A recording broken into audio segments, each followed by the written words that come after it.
मौसम की खराब स्थिति को लेकर मानसून की खराब स्थिति को लेकर बैठक है। सीएम ने लघु जल संसाधन विभाग की बैठक बुलाई है। लघु जल संसाधन विभाग की समीक्षा करेंगे सीएम। बैठक सुबह 11:30 बजे बुलाई गई है।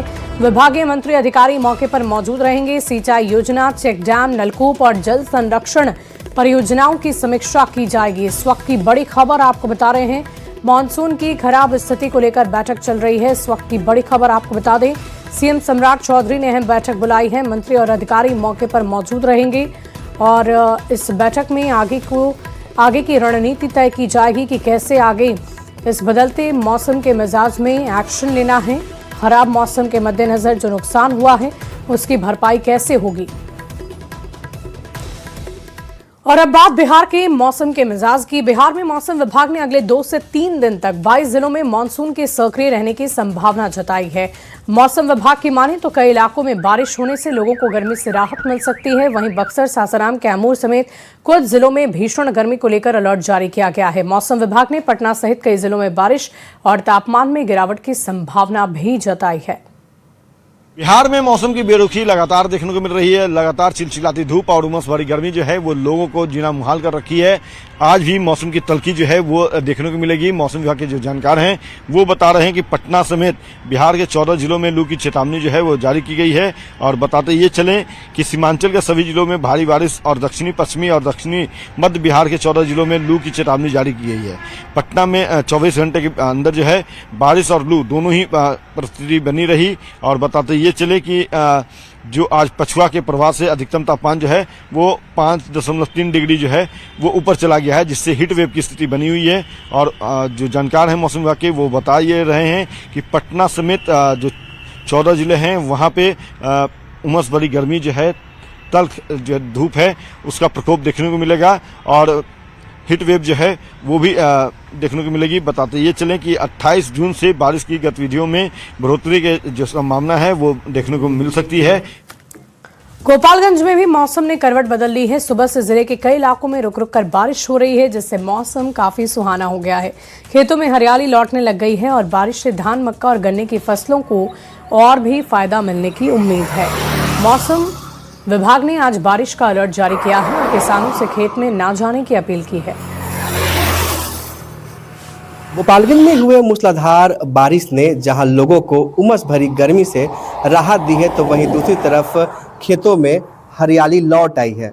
गोपालगंज के ये सदर प्रखंड के जादवपुर की तस्वीर है, जहां पर बारिश के बाद गन्ने की खेत में हरियाली लौट आई है। किसान खुश नजर आ रहे हैं क्योंकि लगातार बारिश हो रही है और इस बारिश की वजह से किसानों की जो फसल है उन फसलों में हरियाली लौट आई है। क्योंकि सिंचाई के लिए किसान लगातार परेशान थे, गन्ने की जो फसल थी वो पीले हो चुके थे। इसके अलावा धान का बिचड़ा भी लगातार सूख रहा था और ऐसे में धान की बुआई और बिचड़ा को बचाने के लिए किसान अच्छी बारिश का इंतजार कर रहे थे। आज बारिश हुई है और बारिश के बाद खेतों में फिर से नमी लौट आई है और जो गन्ने की फसल है उसमें हरियाली लौट आई है। ऐसे में किसानों के लिए ये बारिश काफ़ी फायदेमंद साबित हो रही है। दूसरी तरफ मौसम विभाग ने आज भारी बारिश के साथ साथ वज्रपात को लेकर अलर्ट जारी किया है और लोगों से अपील किया गया है कि इस बारिश के दौरान वज्रपात हो तब किसान खेतों की ओर न निकले। सतर्कता और सावधानी के साथ ही लोगों से घरों से बाहर निकलने के लिए अपील किया गया है। गोविंद कुमार, न्यूज़ 18, गोपालगंज। बढ़ते आगे खबर बेतिया से आ रही है, जहां लगातार बारिश की वजह से गंडक नदी का जलस्तर बहुत तेजी से बढ़ रहा है। संभावित खतरे को देखते हुए जिला प्रशासन ने गंडक बोट सफारी सेवा को अगले आदेश तक रोक दिया है। साथ ही नदी में किसी भी तरह के नौका विहार पर रोक लगा दी गई है। प्रशासन ने लोगों से नदी किनारे न जाने की अपील की है।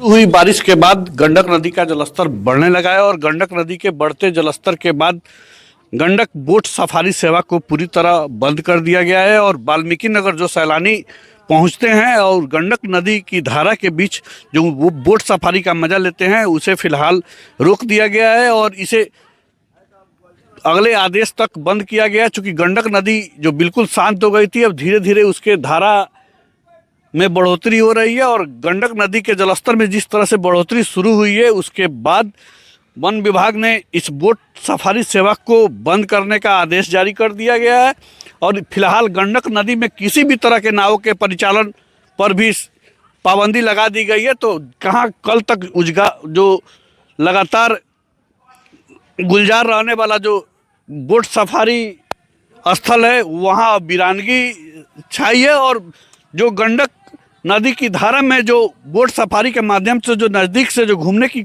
सैलानी कोशिश करते हैं उन्हें अब इंतज़ार करना पड़ेगा। और फिलहाल जल संसाधन विभाग के टीम को भी अलर्ट किया गया है, चूँकि गंडक नदी का जलस्तर अब धीरे धीरे बढ़ रहा है, और बढ़ते जलस्तर के बाद बोट सफारी के साथ ही गंडक नदी के धारा के बीच किसी भी तरह के नाव के परिचालन पर भी फिलहाल पाबंदी लगा दी गई है। मुन्ना राज, न्यूज़ 18, वाल्मीकि नगर। झारखंड के मौसम की करेंगे। राजधानी रांची समेत पूरे झारखंड में मॉनसून एक बार फिर से सक्रिय होता दिख रहा है। मौसम विभाग ने 30 जून और 1 जुलाई को राज्य के कई जिलों में भारी बारिश का अलर्ट जारी किया है। रांची, खूंटी, हजारीबाग, धनबाद और संथाल क्षेत्र में बारिश की संभावना जताई गई है। मौसम विभाग ने 1 जुलाई तक मॉनसून सक्रिय होने की आशंका जताई है। किसानों के लिए यह बारिश फसलों के लिहाज से काफी फायदेमंद मानी जा रही है। बारिश का इंतजार कर रहे लोगों के लिए खुशखबरी है। मौसम विभाग का पूर्वानुमान है कि 30 जून यानी आज की तारीख और कल 1 जुलाई को भारी बारिश का अलर्ट जारी किया गया है। साथ ही वज्रपात की चेतावनी भी जारी की गई है। भारी बारिश का अलर्ट मतलब आपको तेज हवा के साथ बारिश होगी, और साथ में यह भी कहा जा रहा है कि ये जो मौसम है, जो बारिश का जो मौसम होगा, किसानों के लिए काफ़ी बेहतर होगा। बता दें कि आपको राजधानी रांची का मौसम की बात करें तो राजधानी रांची के मौसम में सुबह से आसमान में बादल छाए हैं, और ये बादल बता रहा है कि शायद अब से कुछ घंटे के बाद वो बारिश हो जिसके बारे में पूर्वानुमान है। हमारे साथ राजधानी रांची के लोग सीधे बात करेंगे। जो भारी बारिश का अलर्ट आज जारी किया गया है, क्या कहेंगे? हाँ, पढ़ा मैंने भी है कि आज बारिश की संभावना अगले 2-3 दिन तक है। होना भी चाहिए। अब तो बारिश का मौसम आ गया है तो बारिश तो होनी ही चाहिए। बारिश ज़रूरी भी है, खास करके किसानों के लिए, और मौसम हम लोग के लिए भी अच्छा हो जाएगा तो बहुत खुशी होगी। अभी तो आप देख ही रहे उमस कितना है कि जरा पेड़ के इन पत्तों को देखना जरूरी है, जो ये बता रहे हैं कि हवा का प्रवाह जो है वो मानसून के बादलों को किस तरह बुला रहा है। और आपको बता दें कि जिस तरीके से मौसम विभाग का जो पूर्वानुमान है बारिश को लेकर, वो भारी जो बारिश का अलर्ट है राजधानी समेत आसपास के जितने भी जिले हैं, खूंटी, रामगढ़, हजारीबाग के साथ साथ धनबाद और संथाल के जिलों को लेकर भी है। कुल मिलाकर भारी बारिश का जो अलर्ट है उससे सावधान सतर्क रहने की जरूरत है। संजय कुमार सिन्हा, न्यूज़ 18, रांची। छोटे से ब्रेक का वक्त